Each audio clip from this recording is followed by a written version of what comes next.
They've been here for 3 hours, and you're silently losing your mind. Not because they did anything wrong, but because every minute past your invisible threshold feels like someone's slowly draining your life force. Picture this. The visit was fine at first, good, even. But now you're watching the clock, laughing at the right moments but internally screaming.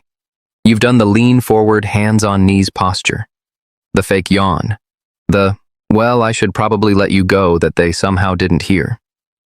And they're still talking, still comfortable, still here.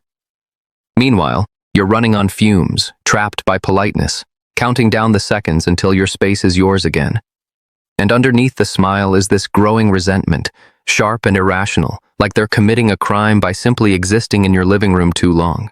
Here's what's really happening. Getting irritated when guests overstay isn't about being rude or impatient.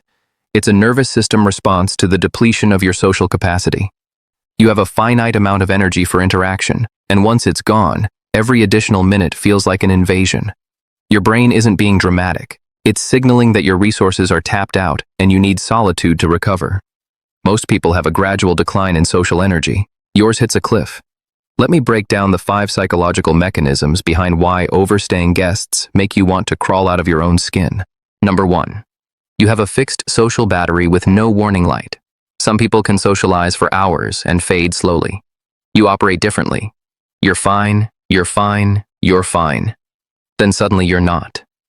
And when that switch flips, every word spoken in your direction feels like nails on a chalkboard. There's no graceful decline, just a sudden, desperate need for everyone to leave immediately. You're not X, antisocial, or intolerant. You're Y, someone whose nervous system has a hard stop for social input, and once you hit it, continuing feels physically painful. And here's where it gets complicated. Number 2, your home is your regulation chamber, and their presence is blocking the reset. You've been on all day, or all week, and home is where you decompress. But you can't decompress while hosting. You can't fully exhale. Can't be formless. Can't stop monitoring the vibe. So the longer they stay, the longer you're delayed from the only process that keeps you functional. Think of it like needing to use the bathroom, but someone's occupying it indefinitely.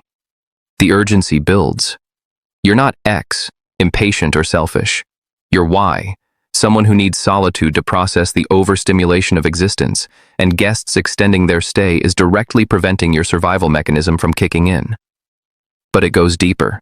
Number 3. You're absorbing their energy signature, and your system is maxed out. Every person has an energetic frequency, and when they're in your space, you're not just interacting with them, you're holding their energy, their mood, their needs, their presence. And your nervous system can only metabolize so much before it starts rejecting the input like a bad organ transplant. You're not X, too sensitive or dramatic. You're Y, someone with a porous empathic system that feels other people's states as if they're your own. And prolonged exposure without recovery time creates a kind of sensory overload that manifests as irritation. And that's not even the worst part. Number 4. Every minute they stay past your limit is a minute you're performing on empty. You've already given what you had to give. The well is dry, but you're still smiling, still nodding, still pretending to have capacity you don't have. It's not conversation anymore, it's endurance. And the resentment building isn't really about them. It's about the fact that you're trapped in a performance you can no longer sustain, with no socially acceptable exit. You're not X, fake, or cold. You're Y, someone whose social presentation requires energy you've run out of, and continuing to perform past that point feels like self-erasure. And here's what people miss. Number 5. Their comfort has become incompatible with your survival. They're relaxed, settled in, at ease. And that ease is your nightmare. Because the more comfortable they get, the longer they'll stay. And you can feel your nervous system starting to short circuit. It's not personal, it's physiological.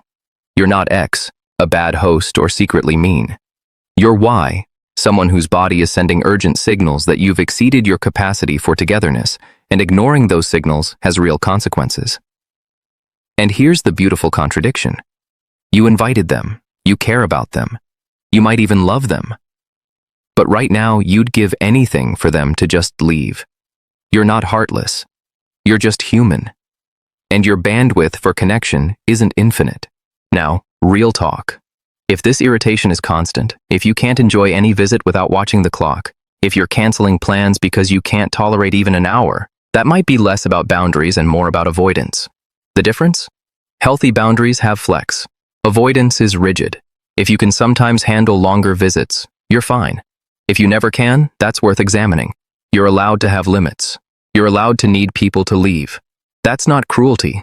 That's self-preservation. The right people will understand.